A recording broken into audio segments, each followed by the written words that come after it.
here we are. Just got to come down this hill, and there's a nice little spot. I hope there's some water in this creek right now. Looks like there might be. We'll get to see it here in a moment.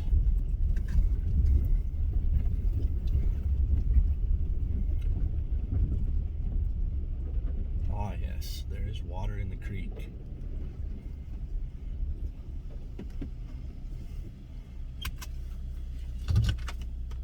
Just a little bit, not much, but I'll show you around.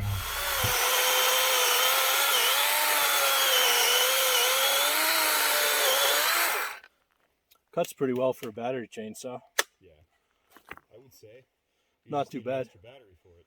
Well, I usually bring 2 batteries. This time I chose to bring 1 because I figured we weren't doing too much cutting. And you was wrong. Yep, but oh well. She'll get the job done. She's still at 2/3 power, so 2 bars out of the 3 bars on the 20 volts. It's a West German military shovel from 1965 is when they introduced this.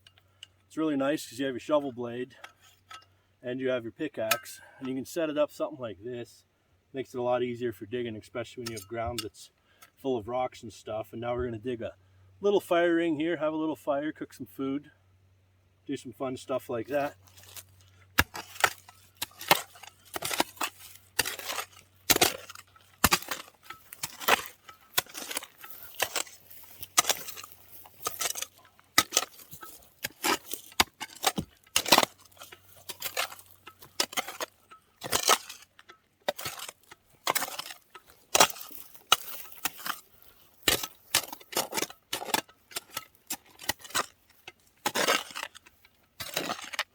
Guess I don't really need the pick. The ground's pretty soft and the rocks aren't nearly as bad as I had originally assumed.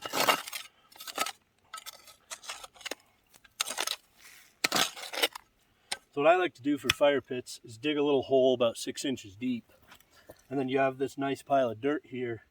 When you're done with your fire, you put your ashes dead out to make sure you don't start a forest fire, and then you bury it back as part of Leave No Trace, so that way we can keep Idaho green, keep the wilderness beautiful.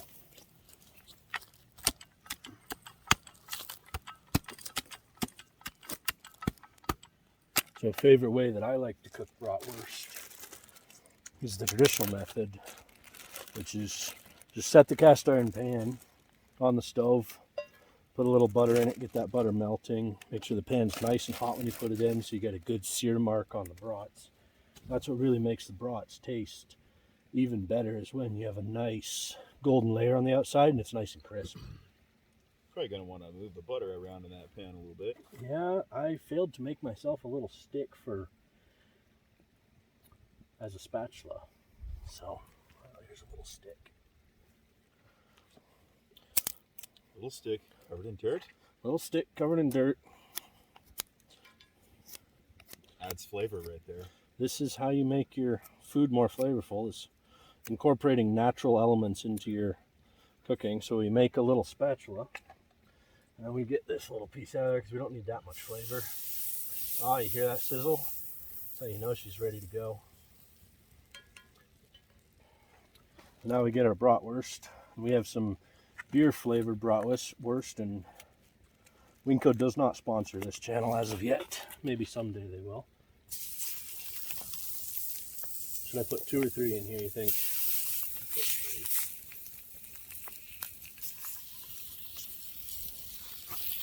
Now we're getting some good color on these brats.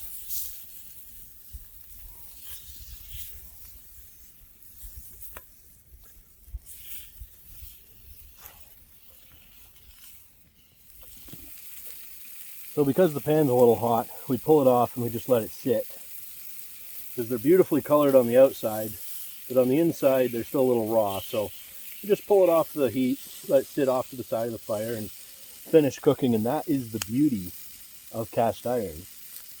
It holds its heat, so even after you take it off the fire, you can still continue to cook with it.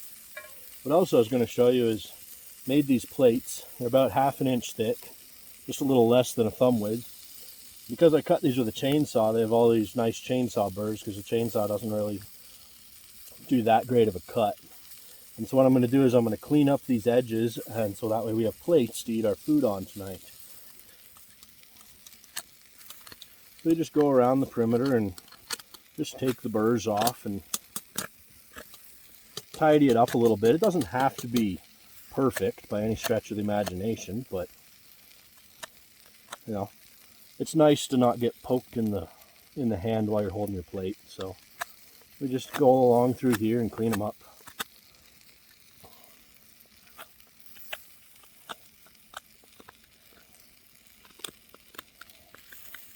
And just like that, you have yourself a plate. It's like I was saying earlier, the great thing about making your own plates, making your own utensils, is when you're finished eating and you know your belly's full and you're all happy and feeling warm inside, you take your plate, you take your fork or little pokey stick you've used as a fork and a spatula and everything else, and you just throw it in the fire. So I already pulled the pan off the fire because it was getting a little warm. So part of seasoning is we rub around whatever excess grease is on the top of the pan to give it all that nice shiny black color. There we go. Nice cold creek water. Boil it up, make some tea from it. Time to boil up this water, so we're going to set it off to the side while I assemble one of the quickest ways to boil water, which is a nice little isobutane cooker. You know, some people buy the MSRs and all that. I have no idea what this one is or what brand it is. I know I got it on Amazon a number of years ago for I think around $10 or $12. It's probably gone up by now because inflation, everything seems to go up over time. So we just screw this onto the top here.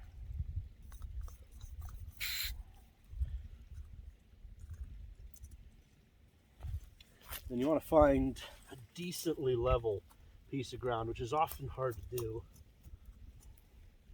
It's not too shaky. Then I got to dig out my lighter from my pocket because it's always buried deep for some reason. Lighter always seems to go down to the bottom of the pocket. And for this, we're just going to use a good old Bic lighter.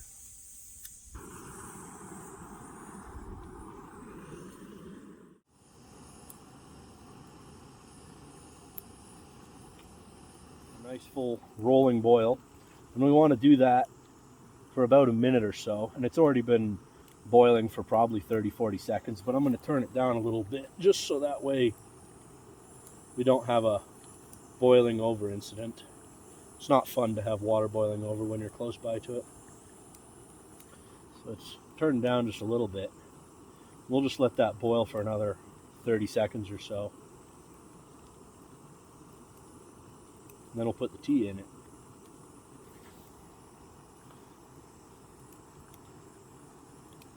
Actually, we only have another about 10 seconds to go on that, and then it'll be a minute. And if you let it boil for a minute, then it properly kills all of the bacteria inside of that water. And there we go, just a few seconds over a minute.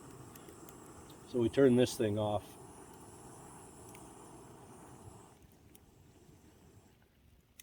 Now that it's turned off, we take our tea packet, and I'm always the kind of person of, you know, if one is good, two is better. So I'm going to put 2 tea bags in here to give it some really good flavor. Just so everybody knows, the actual saying is 2 is 1 and 1 is none. Well, 1 is none, so here's 2. Now there's 1 in there. And then we're just going to let that steep for about 10 minutes or so until we've got a nice, good color going in that water.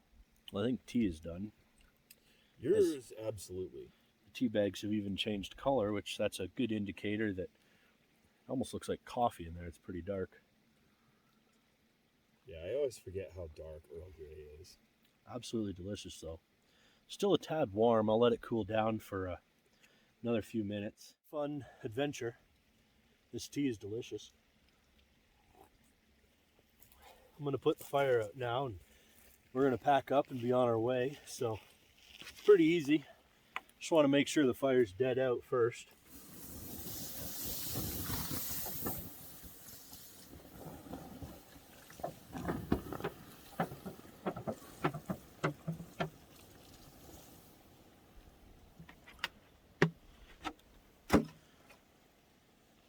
Since the camera's in the steam, I'm sure that was all steam for you, but now that you can see a little bit better, we're going to take our shovel that we used earlier for digging our hole.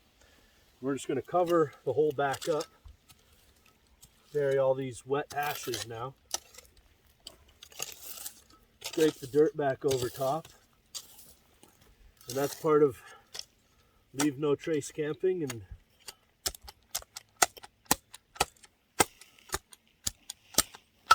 there we go. Well, it's been a fun day, and we'll have many more fun days just like this and many more adventures to come. I have lots of plans for future videos. We'll do some winter camping this winter. I got a wood stove, building a teepee tent right now, and then we'll set that up this winter, wait for it to snow. Can't really do winter camping if it's not snowing. You gotta wait for a good storm. Do some winter camping in a snowstorm and have some more fun adventures together. Thanks for watching.